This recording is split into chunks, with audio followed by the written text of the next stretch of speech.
सरकार का मानना है कि गाय पालना पवित्र काम है और गाय पालन के महत्व को गौपालक ही सबसे बेहतर तरीके से समझते हैं। यही वजह है कि डॉक्टर मोहन यादव ने प्रदेश के आम लोगों से पर्याप्त जगह होने पर गाय जरूर पालने की अपील की। इससे आप अंदाजा लगा सकते हैं कि गौवंश संरक्षण को लेकर मोहन सरकार कितनी संवेदनशील है।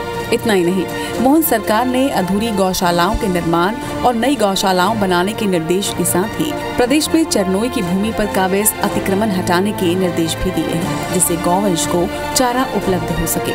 साथ ही गायों के लिए चारा काटने के उपकरणों पर सब्सिडी की व्यवस्था और नए साल को गौवंश रक्षा वर्ष के रूप में मनाने के निर्देश भी दिए हैं। कि गौशाला हमारे लिए परमात्मा की दया से हम काम कर रहे हैं, बहुत पवित्र काम कर रहे हैं। लेकिन अगर अंतर्मन में झांक के देखो तो भारत के अंदर गौशाला बनाना, गौशाला चलाना पवित्र काम है, पर पहला प्रयास ये होना चाहिए कि गौशाला के बजाय घर घर में ही गाय पाले लोग, अपने खुद के घर में गाय। जब अपने घर में ही पशुपालन की व्यवस्था अपन करेंगे, कोई शहरी क्षेत्र में बहुत कठिनाई है, बिल्कुल जगह नहीं है, वो अलग बात है।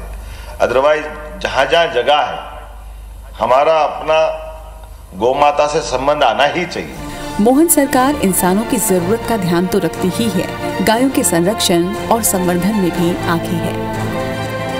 राज्य में मुख्यमंत्री गौ सेवा योजना के तहत गौशालाएं बनाई जा रही हैं। गौशालाओं में गायों को दिए जाने वाले आहार की दर को बढ़ाया गया है। सरकार ने गौशालाओं में गौवंश के लिए बेहतर आहार के लिए प्रति गौवंश मिलने वाली 20 रुपए की राशि को बढ़ाकर 40 रुपए करने का फैसला लिया है। गौवंश के संरक्षण और संवर्धन के लिए प्रदेश की मोहन सरकार ने आचार्य विद्यासागर गौ संवर्धन योजना लागू की है। इस योजना के तहत 10 लाख का लोन दिया जाता है और खास बात ये है कि 7 साल तक लोन का ब्याज सरकार भरती है। वहीं सरकार ने सड़क पर गौवंश की वजह से लगने वाले जाम से निजात दिलाने के लिए टोल नाकों पर हाइड्रोलिक कैटल लिफ्टिंग वाहन की व्यवस्था भी की है, जो पशुओं को उठाकर नजदीक की गौशालाओं में छोड़ता है। इसी तरह पशु चिकित्सा के लिए टोल फ्री नंबर 1962 की व्यवस्था भी की गई है। पशुपालकों को दूध का उचित मूल्य दिलाने, दुग्ध संघों को सहयोग के लिए जिलों में दुग्ध प्रसंस्करण संयंत्र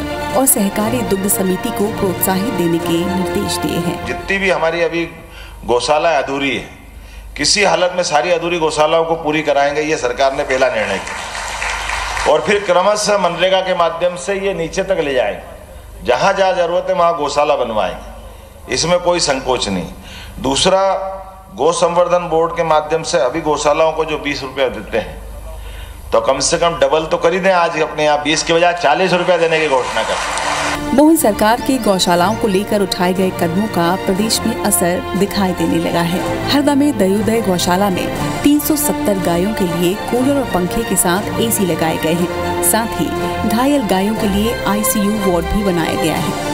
ऐसा ही उत्साह बैतूल, नर्मदापुरम और सिंगरौली में भी नजर आ रहा है। यहाँ किसान गाय पालन के साथ ही दुग्ध उत्पादन कर पैसा कमा रहे हैं। यहाँ पर 16 एकड़ जगह है, जिसमें कुछ में हम जैविक खेती कर रहे हैं, जिसमें हम कुछ में आम बगीचा लगा के रखा है, कुछ में नेपियर घास है, कुछ में जैविक सब्जियों का उत्पादन करते हैं। और इस सभी फसलों में हम सिर्फ यहाँ का केचुआ खाद, जिसको वर्मी कंपोस्ट कहते हैं, और गोबर का खाद उपयोग करते हैं।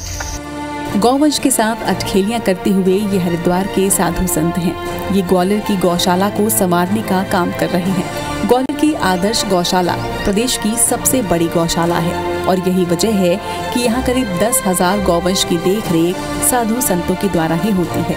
जब हम लोग आए थे तो यहाँ की कंडीशन बहुत ही बदतर था, यानी उसमें 2 से 2,500 गाय थी और मरने की संख्या, तो जब रहने के ही नहीं था तो संरक्षण की कोई बात नहीं। जब हम संतों का आगमन हुआ यहाँ पे, तो धीरे धीरे इस गौशाला की संवर्धन होती गई गाय, और आज दुधारू हैं, वैसे सांड भी तैयार किए हुए हैं, बच्चे भी तैयार हुए हैं। तो काफ़ी वक्त लगा, 6 साल लगा इस स्थिति में पहुंचने के लिए, जो आज सबसे बड़ी गौशाला बनी है। राज्य में डॉक्टर मोहन यादव के नेतृत्व में सरकार लगातार गौ संवर्धन की दिशा में काम कर रही है, जिससे सीधे तौर पर बहुत सारे बदलाव गौपालकों और गौशालाओं में देखने को मिल रहे हैं। ऐसे में ये समझा जा सकता है कि डॉक्टर मोहन यादव की दूरदर्शिता से राज्य में गौ संवर्धन की दिशा में किए जा रहे कामों से गौवंश का भविष्य संवर रहा है।